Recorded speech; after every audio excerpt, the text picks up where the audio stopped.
E, nesse momento, eu passo a palavra ao expositor Narciso Figueroa. Vossa Senhoria dispõe de 25 minutos. Aos meus colegas de painel, doutor Adélio Lucas, Luiz Festino, que participaram efetivamente da discussão e da construção dessa alteração legislativa, e agradecer o convite que me foi feito pela Câmara dos Deputados para participar desse evento. Eu queria inicialmente fazer um pequeno comentário a respeito das perplexidades que nós temos em relação às alterações da lei. Quando nós tivemos a Constituição de 88, que é verdade, tem mais de 60 emendas constitucionais, foi dito à época que o Brasil não iria suportar as alterações da Constituição Federal. Quando nós tivemos, em 1990, o Código de Defesa do Consumidor, também foi dito que aquelas regras do Código do Consumidor, conversão de donos da prova, com direitos até então avaliados como excessivos ao consumidor, também iria causar muitos problemas. E mais recentemente, em 2002, nós tivemos o Código Civil, que teve ampla discussão aqui nessa casa, bem como no Senado, e também foi dito que o Código Civil também traria muitos problemas. Portanto, eu entendo que nós estamos tratando de uma lei nova e, como tal, alguns paradigmas estão sendo quebrados, ou pelo menos algumas premissas básicas novas estão sendo colocadas. E é importante que nós vejamos essa nova lei sobre essa visão, né, otimista e não pessimista de que ela vai trazer prejuízos às partes envolvidas. A construção dessa norma, ela foi feita através de um entendimento, ao final da discussão, entre a CNTT, a CNT, com a participação do Ministério Público do Trabalho, pelos fatos que já foram relatados anteriormente aqui. É evidente que essa construção da legislação, para chegar nessa negociação, e negociação aqui no melhor termo possível, no sentido de concessões recíprocas, houve sim discussão no âmbito do setor patronal. Eu coloco aqui que a NTC consultou todas as suas câmaras temáticas, a CNT consultou todas as suas sessões e sugestões foram colhidas. De maneira que é evidente que nós não podemos deixar de registrar de que houve sim discussão. Agora, se houve ou não houve a participação de determinados setores e empresários naquele momento, não se deixou de divulgar a todo momento que estava sendo feito. Eu queria iniciar minha apresentação e procurar ser o mais breve possível, em razão do tempo. A Lei 12.619, eu entendo que ela é uma lei diferente das demais, justamente porque houve essa discussão em relação aos interessados. Quantas leis nós conhecemos que foram publicadas sem uma discussão como essa? O que não dizer das medidas provisórias que são editadas e também não são discutidas? E essa lei teve esse fato histórico entre as entidades patronais e profissionais e o Ministério Público. Ela possui 12 artigos, 19 vetos, foi promulgada em 30 de abril de 2012 e publicada em 2 de maio e entra em vigor 17 de junho. É evidente que o texto da lei, ele pode não ser perfeito, mas ele representa, sem dúvida alguma, se analisarmos a lei como um todo, um novo patamar nas relações trabalhistas. Inicialmente, em relação à sua aplicação e à regulamentação da profissão do motorista, eu queria aqui me associar ao entendimento do doutor Adélio.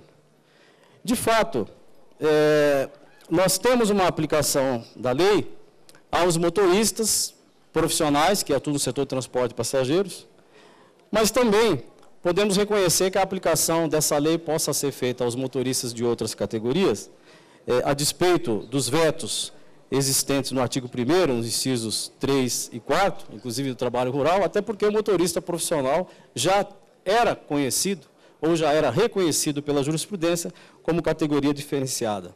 Nos termos do artigo 511 da CLT, tendo em vista as suas condições singulares de trabalho. E o estatuto que menciona o artigo 511 é exatamente a Lei 12.619. O artigo 2º trata dos direitos do motorista. Próximo, por favor. O artigo 1º define, né, a sua aplicação, o artigo 2º trata dos direitos. Aqui nós temos uma situação nova, né, onde alguns direitos que estão estabelecidos na lei já têm previsão constitucional, né, mas algumas novidades foram trazidas. Eu não vou me estender em todos eles, por uma questão de tempo, mas eu destacaria aqui a questão da jornada de trabalho e tempo de direção, controlados de maneira fidedigna pelo empregador.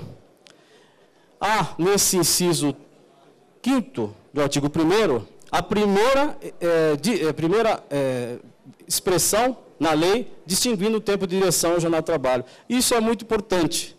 É muito importante para quem vai interpretar a lei e é muito importante também na sua aplicabilidade. Tempo de direção é a regra de trânsito, é o Código de Trânsito Brasileiro. E a jornada de trabalho diz respeito apenas ao motorista com vínculo empregatício. Essa questão do seguro obrigatório, que é uma novidade, que passa a ser um direito do empregado motorista, custeado pelo empregador, que está no inciso 6º, decorreu, evidentemente, de uma necessidade ou uma negociação feita com os trabalhadores e trata-se de uma novidade.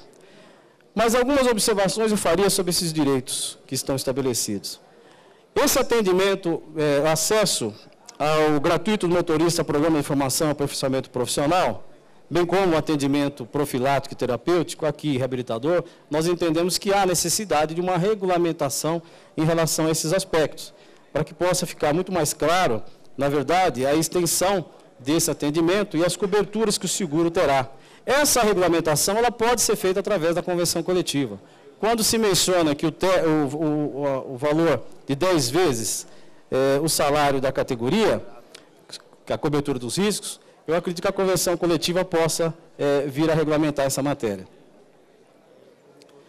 Em relação ao inciso 3º do artigo 2º, quando coloca a responsabilidade, que o motorista não teria responsabilidade por ato de terceiro, aqui eu menciono que a CLT já tem autorização de que o motorista, ou no caso, qualquer empregado, possa ser responsabilizado no caso de dolo e nos casos de culpa, quando o contrato, assim, tiver um aditivo com previsão. Em relação à segurança, que está como direito do motorista, entendemos que é uma norma que já consta da Constituição e aqui, de maneira pedagógica, se estabelece que o Estado deva cumprir esta obrigação. Em relação a essas mudanças do artigo 1º, pode passar o próximo. Nós temos uma mudança fundamental na lei, que é a exigência, né, a partir da sua vigência, de que passe a ser controlada fidedignamente a jornada do trabalho. Aqui eu faço uma observação em relação ao aspecto histórico do transporte rodoviário de cargas. Nos anos 50 e 60, quando se começou a desbravar aí, os grandes centros, né, onde os valentes fenemês viajavam pela Rio Bahia, nós podemos reconhecer que o artigo 62, inciso 1º, era aplicável, porque não havia nenhum tipo de fiscalização ou do empregador ou controle de jornada. A partir de então, nós temos um segundo momento, nos anos 70, onde as empresas passaram a fazer os relatórios de viagem. Isso passou a ser um modo de controle ou não, dependendo de como a empresa assim adotava. Mas nós tivemos um terceiro momento, que eu posso registrar, dos anos 90 até aqui, que se adotou-se aí, na maior parte dos casos, eu reconheço que há empresas que não têm rastreamento por satélite, esses meios de controle. E isso passou a ser considerado pela jurisprudência, num primeiro momento não, mas já num segundo momento como um modo de controle da jornada e afastando a aplicação do artigo 62. O que houve, na verdade, no sentido de tentar ajustar essa situação? Os sindicatos passaram a estabelecer acordos e convenções, fixando horas extras fixas, onde elas quitavam eventuais cedimentos. Também isso, num primeiro momento, passou a ser considerado como válido. Mas nós temos uma posição na jurisprudência já, no sentido de que, se demonstrado que é o controle de jornada, essas convenções coletivas não quitam as horas extras. De maneira que a discussão em torno das horas extras hoje passa, evidentemente, por considerar esses aspectos fáticos. Então, o que a lei vem agora estabelecer é que tem que haver o controle de jornada, seja através de equipamentos idôneos de controle ou através de diário de bordo e papeleta de serviço externo. Eu entendo que isso é uma mudança drástica em alguns determinados casos? Sim. Mas, a partir do momento que se passa a controlar a jornada de trabalho, pode-se, em alguns casos, onde a convenção coletiva até estabelece 50 horas mês, por exemplo, se chegar à conclusão, considerando o tempo de espera, que está previsto na lei, de que esse número de horas pode até ser reduzido.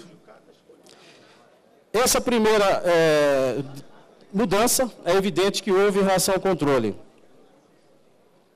Em relação ao artigo 235b, que trata dos deveres do motorista, é importante ressaltar que a lei trata dos direitos, mas trata também dos deveres. E nesses deveres do motorista, no artigo 235b, nós temos os direitos do motorista, que é estar atento às condições de segurança, conduzir o veículo, mas eu vou ressaltar aqui a inovação, que é a submissão ao programa de controle de uso de droga e bebida alcoólica instituído pelo empregador, com a paciência do empregado. Aqui houve, na verdade, uma discussão muito grande nesse assunto, em função da posição inicial do Ministério Público e dos trabalhadores de que seria inconstitucional essa disposição. E aqui, a lei traz a possibilidade de se adotar esse tipo de controle, mas também estabelece a necessidade de um programa preventivo em relação à matéria, no que nós entendemos que é até recomendável que as empresas façam para separar aquilo que é uso de droga e álcool ocasional daquilo que é dependência. E a lei traz também uma disposição de que a recusa do empregado a submeter a esse teste de programa de uso de droga poderá se sujeitar ou aplicar a penalização nos termos da lei. Poderão perguntar, por que essa penalização nos termos da lei não está constando aqui a justa causa? Porque foi objeto de negociação. É evidente que na penalização nos termos da lei só pode ser o artigo 482, dependendo das alíneas e dependendo da situação do enquadramento. Eu reputo aqui como uma grande novidade da lei e acredito que as empresas terão sim, e os trabalhadores também, benefícios com essa novidade. O artigo 235C, que eu quero destacar, que trata da jornada de trabalho propriamente dita, menciona que a jornada de trabalho será aquela prevista na Constituição Federal, no artigo 7º. Por que isso? Porque antes da discussão que nós temos da Lei 2.619, quando havia o PL 319, já se pretendia a jornada de 6 horas. E é muito difícil estabelecer uma jornada que atenda às diversas especialidades em transporte. Então, optou-se pela regra geral, que as 8 horas diárias, com 2 extras possíveis diárias, como forma de se estabelecer uma regra geral, e naqueles casos específicos onde a especialidade de transporte exigir, abriu-se a possibilidade da negociação coletiva.